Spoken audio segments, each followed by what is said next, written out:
मौसी अब इसकी शादी कर दो। मदन मोहन तरुण के कहानी संकलन जंगल जिंदा है से मदन मोहन तरुण के द्वारा लिखित एवं उन्हीं के द्वारा पठित। छतों की अपनी दुनिया और अपनी कहानी होती है। इनके रवन्यास का अपना ही विस्तार होता है। कहीं रस का सोता तो कहीं हल्के हल्के रिश्ती मिठास पलकों के नीचे से झांक कर देख लेने की चाहत भरी बेचैनी, तरसते खुले अधरों के ऊपर छाती की आधी भाती को तेज करती सांसें, गदराती नई देह की बेचैन करती नशीली गंध में कैशोर्य यौवन की पहली पहली पहचान करता है। न जाने कितने रूप हैं इसके, जितने लोग उतने अनुभव। कोई यहाँ पूरी तरह भीग जाता है तो कोई फुहारों के स्पर्श मात्र का अनुभव लेकर ही इस तट से लौट आता है। उम्र के रों पर हल्के हल्के बिना आहट फिसलते अनुभवों की दुनिया हर हालत में अविस्मरणीय। घर लौटने का समय नज़दीक आया तो मेरे मन में भी अन्य मित्रों की ही भांति उत्साह था, परंतु दूसरों के लिए जहाँ बहुत से कारण थे वहीं मैं अपने उत्साह का कारण ढूंढ रहा था। आखिर क्यों? न कोई मन का मीत, न कोई अन्य कारण, सिर्फ सामने एक घर, वह भी मानो भूतों का डेरा हो। मित्र पड़ोस के घरों के तरह तरह के किस्से सुना रहे थे।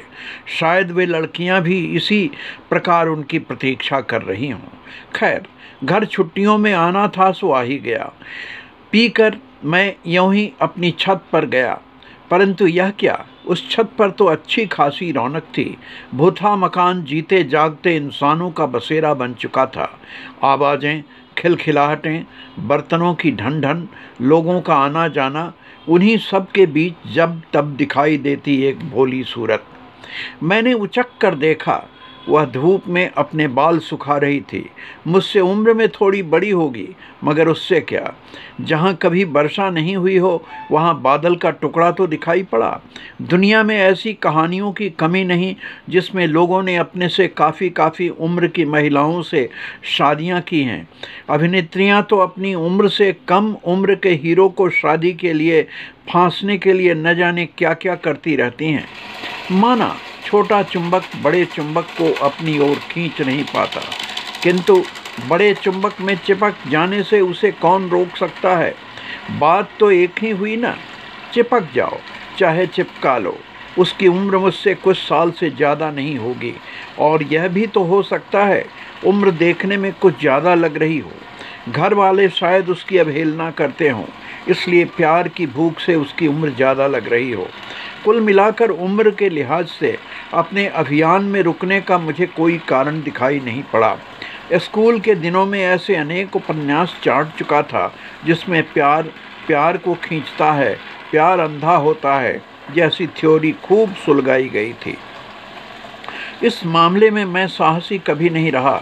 छुप कर किसी को कितना भी देख लूं, परंतु सामने प्रणय निवेदन कर दूं, ऐसा सोचने में भी पसीना आ जाता है। मित्रों के साहस भरे कारनामों को सुनकर मैं उनका फैन जरूर रहा, परंतु उन्हें प्रयोग में ले आऊं यह मेरे वश का नहीं। लेकिन कहीं न कहीं मेरा मन मेरी इस कायरता पर अपनी उंगलियां उठाता रहा है और मुझे धिक्कारता भी रहा है। सोचा, चाहे जो भी हो, इस बार मैं अपनी इस कमजोरी से जरूर बाहर निकलूंगा।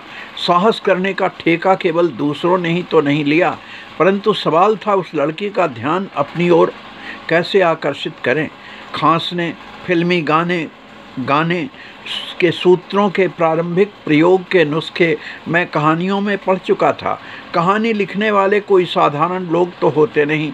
मैं खुद अपनी ज़िंदगी में प्रयोग करके ही सफल नुस्खा निकालना होगा। सो मैंने पहला नुस्खा प्रयोग में लाया और उसकी ओर देखकर खांस दिया, मगर वह थी जो मौन रही, हिली डुली भी नहीं। कैसा नुस्खा है यहाँ उस मिर्च की तरह जिसमें तितास ही न हो। मगर मैं इस बार अपनी जिद पर अड़ा रहा। चाहे जो हो जाए, हारूंगा नहीं। सो मैंने दूसरा नुस्खा फेंका, एक फिल्मी गाने का लहकता हुआ टुकड़ा। यद्यपि मेरी आवाज़ भोंडी है, मगर गाने का वह टुकड़ा ठीक उसके दामन में गिरा। उसने मेरी ओर देखा, मगर उसमें एक झुंझलाहट भरी हुई थी।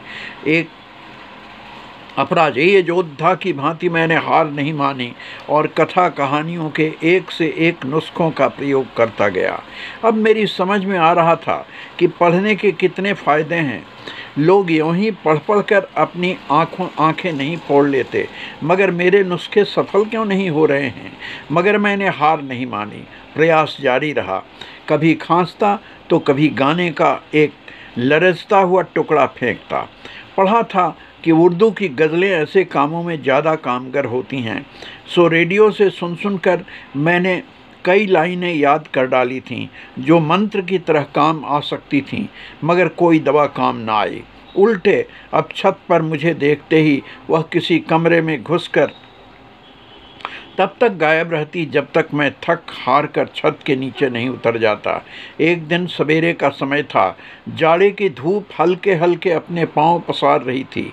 मैं छुपता छुपता अपनी छत पर गया ताकि वह मुझे देखते ही गायब न हो जाए। मैंने गौर से इधर उधर देखा।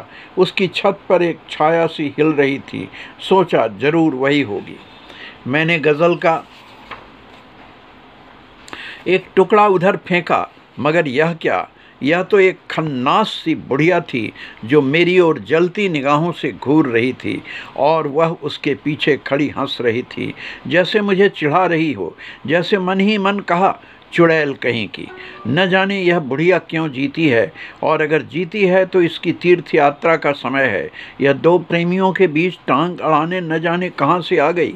मैं यह सोच ही रहा था कि एक करीब करीब मेरी ही उम्र का लड़का वहाँ आया और उसने उस लड़की को माँ कहकर संबोधित किया। हैं माँ?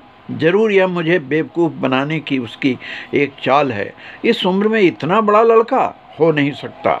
विवाह तो मैं इसी से करूँगा। प्रेम करने के बाद मैंने फिर उस ओर देखा। बुढ़िया अपने किसी काम में लग गई थी और वह निश्चिंत से किसी दूसरी दिशा की ओर देख रही थी। उसके चेहरे पर झल्लाहट की जगह एक चमक सी थी। लगा मेरे प्यार में पंख फूटने लगे हों। मैंने उसी रात को अपनी पढ़ी प्रेम कहानियों में से एक प्रेम पत्र की कॉपी कर डाली। लेखक का उस प्रेम पत्र के बारे में यह दावा था कि इस पत्र से लोग अपने प्रेम पंथ की बड़ी बड़ी कठिनाइयां सुलझा चुके हैं, यानी विफलता का कोई सवाल ही नहीं। अब मैं उस पत्र को उस तक पहुंचाने की तरकीबें सोचने लगा। कभी सोचता चलते चलते उसके हाथ में दे दूंगा, मगर कहीं वह बुढ़िया साथ हुई तो वह खतरनाक भी हो सकता है। इसलिए मैंने यह इरादा बदल दिया। जान है तो जहान है। मैं उससे कहीं अधिक सुरक्षित रास्ते की खोज में लग गया। मैंने किताब खोली। उसमें कई रास्ते सुझाए गए थे, जैसे किताब के पन्ने के बीच चुपके से पत्र डाल देना, उसके छोटे भाई या भतीजे या ऐसे ही किसी प्राणी से दोस्ती बढ़ाकर पत्र वहां तक पहुंचा देना, या घर के आसपास हो तो प्रेयसी को अकेले पाकर किसी टिकोरे में बांधकर पत्र उसके पास टपका देना। अंतिम बात जंच गई। यह सबसे सुरक्षित और कारगर लगे। लेखक सच में कितने बुद्धिमान होते हैं, न जाने कहाँ कहाँ की तरकीबें निकाल ले आते हैं। इसलिए तो हर कोई लेखक नहीं हो सकता ना। जो तरकीब सिखाने में होशियार है वही सबसे बड़ा लेखक है। सो मैं सवेरा होने की प्रतीक्षा करने लगा। अब तक शाम गहरा चुकी थी, ठंडक पड़ने लगी थी। इस समय उसके छत पर जाने का कोई सवाल ही नहीं था। उसकी अनुपस्थिति में पत्र फेंकना और भी खतरनाक था। कहीं बुढ़िया के हाथ में लग गया तो, या शायद मेरी ऊपर वाले उस लड़के के हाथ जिसे मैंने उस दिन देखा था, कहीं वह जूडो कराटे सीखता हो तो। देखकर आज के आदमी को अंदाज़ा लगाना सरल नहीं है। यह सोच समझकर मैंने तय कर लिया कि कल सवेरे तक इंतज़ार करूंगा। देर रात सो न सका। मन में तरह तरह के ख्याल आते रहे। सोचते सोचते न जाने कब सो गया और एक सपना देखा कि मेरी उससे शादी हो रही है। वह बुढ़िया मुझे बड़े प्यार से अपने घर में ले जा रही है। वह लड़का बड़े उत्साह से मुझे जीजा जी कहकर बुला रहा है। सवेरे जगा तो मन मतंग सा नाच रहा था। मुझे लगा ईश्वर ने मेरी सुन ली, मगर वह न सुनता तो रात के शुरू में सपना क्यों दिखाता। यह तो भोर का सपना है। कहते हैं कोई कुछ भी कर ले, भोर का सपना तो पूरा होकर ही रहता है। मैंने ईश्वर को धन्यवाद ही नहीं दिया, उन्हें ₹1.25 की जलेबी खिलाने का वादा भी कर दिया। अपनी जानकारी सुनिश्चित करने के लिए मैंने आसपास के करीब करीब हर किसी से पूछा, भोर का सपना सच होता है ना? हर किसी ने मेरे पक्ष में हामी भरी। अब क्या है, मैंने बाजी मार ली।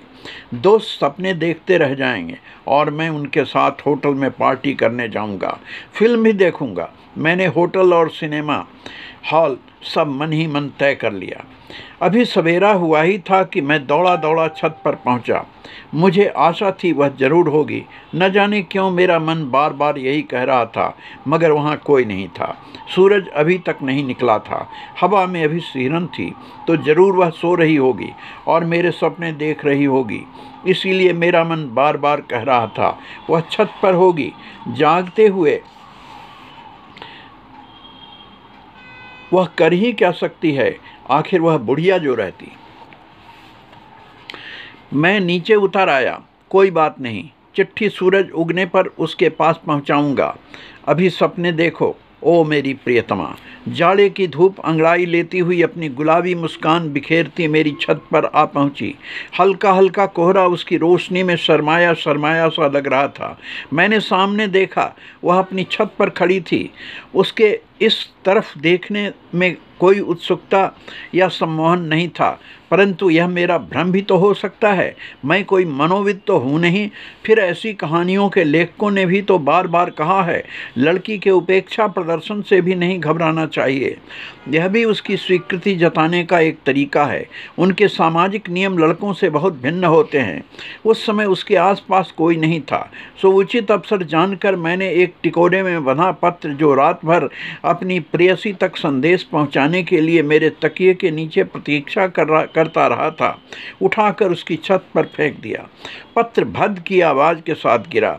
पहले तो वह सहम कर हट गई, फिर उसने पत्र धीरे से उठा लिया और बिना कोई प्रतिक्रिया दिए छत से चुपचाप नीचे उतर गई। मेरे भीतर खुदबुदी मच गई। वह किसी को भेजा गया मेरा प्रथम प्रेम पत्र था। मैंने इसे लाल पीली स्याहियों से खूब अक्षर बना बनाकर घंटों के प्रयास में तैयार किया था। इतना समय तो मैंने कभी अपनी पढ़ाई में भी नहीं लगाया था।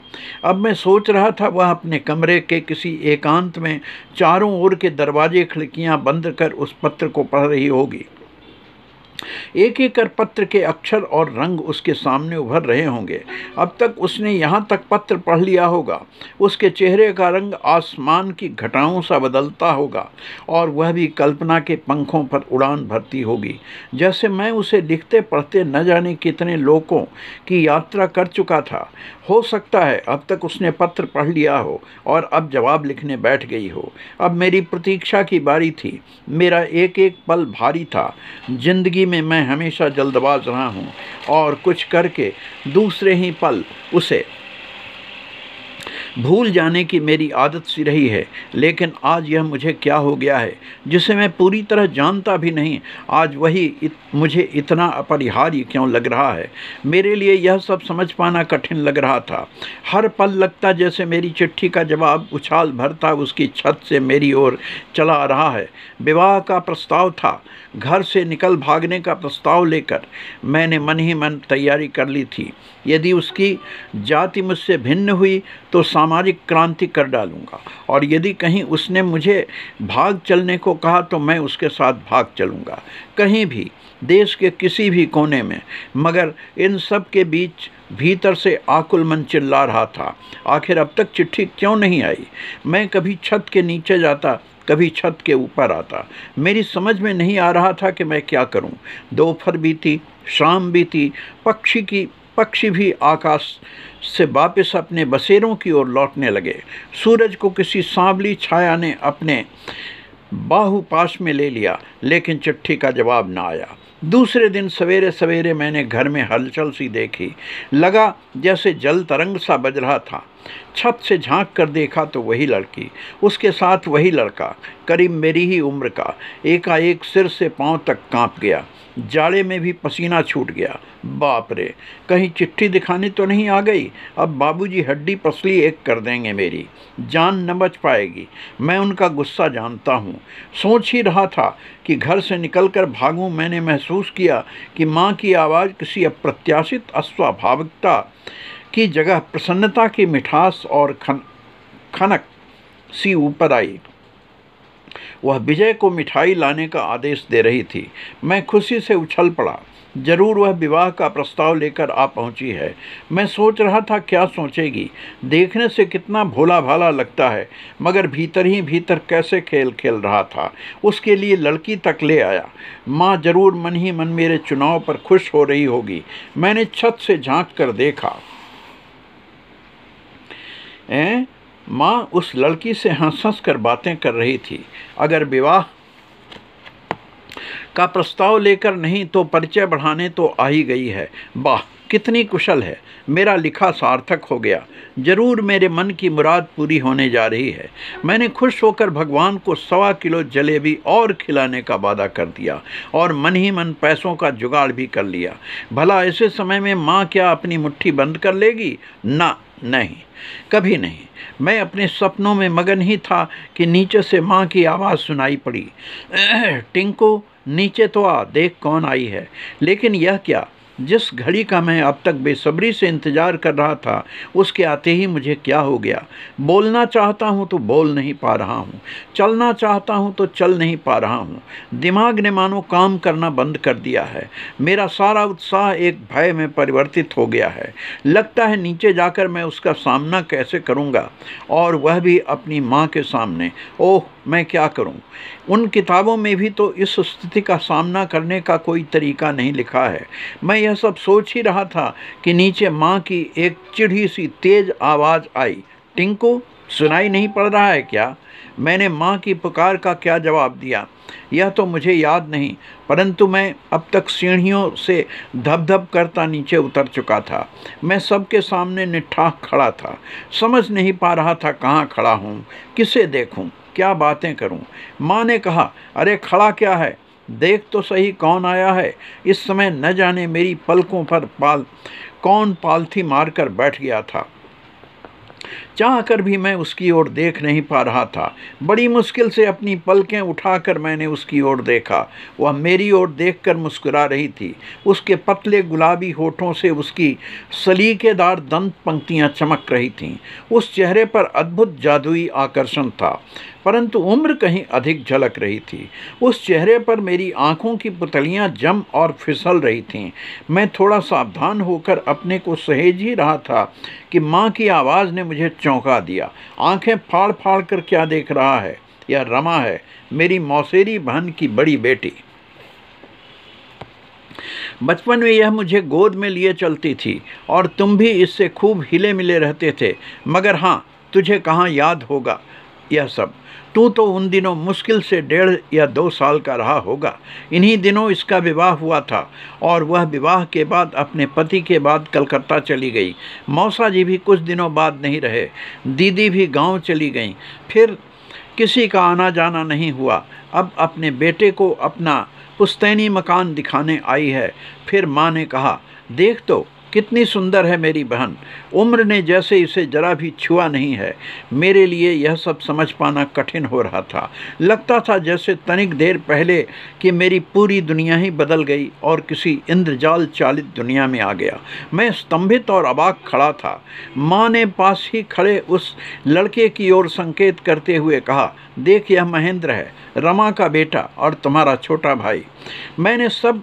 मैंने अब उसे देखा। एक सुंदर सा 10-11 साल का लड़का जो पास ही शर्माया शर्माया सा खड़ा था, वह मेरी ओर बढ़ा और उसने मेरे पांव छू लिए।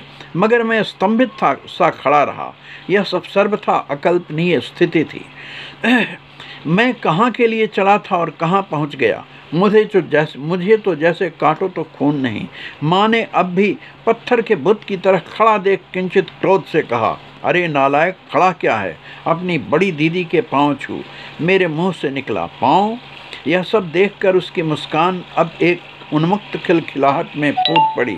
सारे संबंध संबंधों के बावजूद वह मुझे भी उतनी ही आकर्षक लग रही थी, किंतु मेरी मनःदशा मुझे छोड़कर और कौन समझ सकता था। लगता था मैं पहली बार खिला और तुरंत ही कुचल दिया गया। माँ के कई बार कहने पर भी मैं उसके पाँव नहीं छू सका। मैं जैसे छत से उतरा था वैसे ही धप धप करता हुआ छत की सीढ़ियों पर चढ़ता हुआ ऊपर चला गया। हालांकि मैं खुद नहीं जानता था मैं कहाँ चला जा रहा हूँ। ऊपर पहुँचकर मैंने माँ को कहते सुना, देखा कितना शर्मीला है, उसे दुनिया जहान से कोई काम नहीं, दिन भर छत पर बैठा किताबें पढ़ता रहता है। उसके बाद मेरे कानों में एक दूसरा वाक्य भी सुनाई पड़ा, मौसी अब इसकी शादी कर दो। फिर सबकी खिलखिलाहटें चारों ओर फैल गईं। मुझे लगा अनेक लोगों ने भाले बर्छियों से एक साथ मुझ पर आक्रमण कर दिया हो। मदन मोहन तरुण।